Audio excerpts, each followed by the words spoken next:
από την κορυφή του τριπώντου ή μακρινό σουτ. Ωραία. Και μετά ενδεχομένως θα πάει σε φάουλ αν δεν πετύχει το τρίποντο. Πάμε και στο Μιχάλη γρήγορα. Να κάνουν φάουλ, αλλά προσπαθώντας να κλέψουν την μπάλα. Διαμαντίδης. Πνίνει από μακριά, σουτάρει, αστοχή. 3 βολές. Τρίποντο. Δεν έχει ξαναγίνει. 3 βολές, δεν το πιστεύω. 85-82. 85-82. Λάθος άμυνα.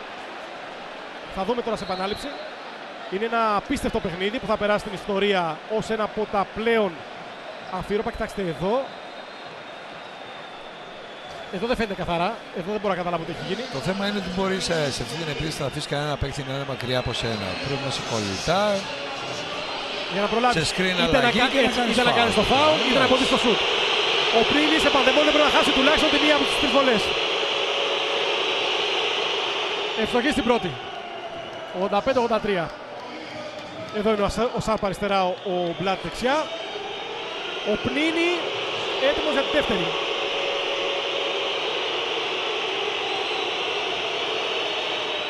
Ευστοχή και στη δεύτερη. 85-84. Αν ευστοχής θα περάσει το άγχος στον Παναθηναϊκό. Μένουν περίπου 10 δευτερόλεπτα για τον Παναθηναϊκό. Εδώ υπάρχει και το θέμα του rebound. Ο Πνίνη ευστοχή, έχει 3 στις 3 και η Μακάμπι φέρει το παιχνίδι στα ίσια 9 και 8 πριν από το φινάλε. Μια απίστευτη εξέλιξη όπου πρέπει να ομολογήσουμε Κώστα Μίσα ότι ο Παναθηναϊκός έπαιξε με τη φωτιά και σε άμυνα και σε επίθεση και κινδυνεύει να καεί αυτή τη στιγμή. Σίγουρα, γιατί θεωρώ ότι στην τελευταία επίθεση της Μακάμπι δεν υπήρξε συγκέντρωση που έπρεπε έτσι ώστε να γίνει κάποιο φάουλ και το φάουλ έγινε πάνω στο τρίποντο. Και σε περιφερειακό παίκτη. Και σε περιφερειακό παίκτη. Γιατί ακριβώς υπήρχε απόσταση από τον παίκτη ο οποίος θα είναι υπεύθυνος στον μαρκάρι. Από εδώ και πέρα λοιπόν περιμένουμε ένα σχεδιασμό επίθεση για τον Ομπράντοβιτς, ο οποίος λογικά θέλει δύο πράγματα. Πρώτον, να πετύχει στο και ένα πόντο και δεύτερον αυτό να το κάνει προς τη λήξη ώστε να μην δώσει την ευκαιρία στη Μακάμπι να απαντήσει. 9 δευτερόλεπτα και σίγουρα. Το ερώτημα που τίθεται, θα πάει σε φάουλ η Μακάμπι, να πάρει τύχη στα χέρια της στα τελευταία 10 δευτερόλεπτα ή θα ρισκάρει την άμυνα. Θεωρώ ότι είναι το αιώνιο ερώτημα. Ναι, αλλά είναι πολύ δύσκολο αυτή τη στιγμή να βάλει τον Παναθηναϊκό στις ελεύθερες βολές. Έτσι. Ξαρτάται και τον παίκτη. Ακριβώς. Λογικά εκεί που είσαι ήρεμος να σουτάρεις και να βάλεις ένα πόδι και φυσικά πρέπει να έχει πάρει και όλα τα time out για να έχει επίθεση στη ζώνη επίθεσης. Κώστα, σ' ακούμε. Σε κάθε screen του Παναθηναϊκού ο Μπλατ ζήτησε αλλαγές. Να μην ακολουθήσει δηλαδή ο αμυνόμενος τον επιτιθέμενο, αλλά να κάνει αλλαγή στα screen. Κάθε φορά. Μακόγλου είναι παραφαρά Διαμαντίδης στην μπάλα για να παίξει pick and roll με τον Μπατίστα. Διαμαντίδης με αντίπαλο το Χέντριξ. Έχουμε φάουλ στα 5 δευτερόλεπτα. Για τον Χέντριξ είναι το 5ο. Έξω και αυτός. 5 δευτερόλεπτα με το Διαμαντίδη στις βολές. Τα λέει με τον διαιτητή. Για να δούμε. Σταυρωτές. Εδώ το φάουλ. Εδώ το φάουλ. Πάνω στον Δημήτρη Διαμαντίδη που έκανε σταυρωτή τρίπλα, έπαιξε στα πόδια τον ψηλό του αντίπαλο. Λογικά πράγματα και στο παιχνίδι μπαίνει ο τρίτος σεντερφόρ της ομάδας. Δεν αφήνει την ομάδα χωρίς σεντερφόρ ο Μπλατ και βάζει τον Σον Τζέιμς.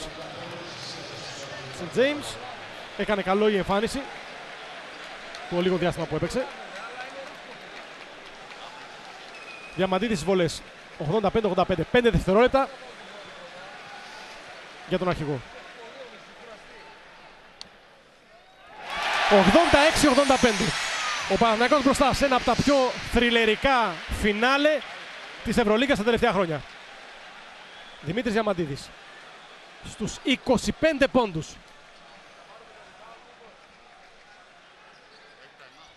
Αστοχή η μπάλα στον Μπουρστέιν. Κρατά Διαμαντίδης. 2.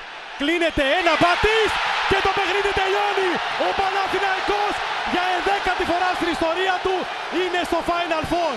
Ο Διαμαντίδης αστόχιζε στη δεύτερη βολή. Η Μακάμπι πήρε κατοχή με τον Μπουρστέιν. Το μαρκάρισμα από τον Διαμαντίδη. Η μπάλα στον Μπατίστ. Εδώ για συσκευή του αγκαλιάζει τον Παπαλουκά για να μην υπάρξει κανένα πρόβλημα.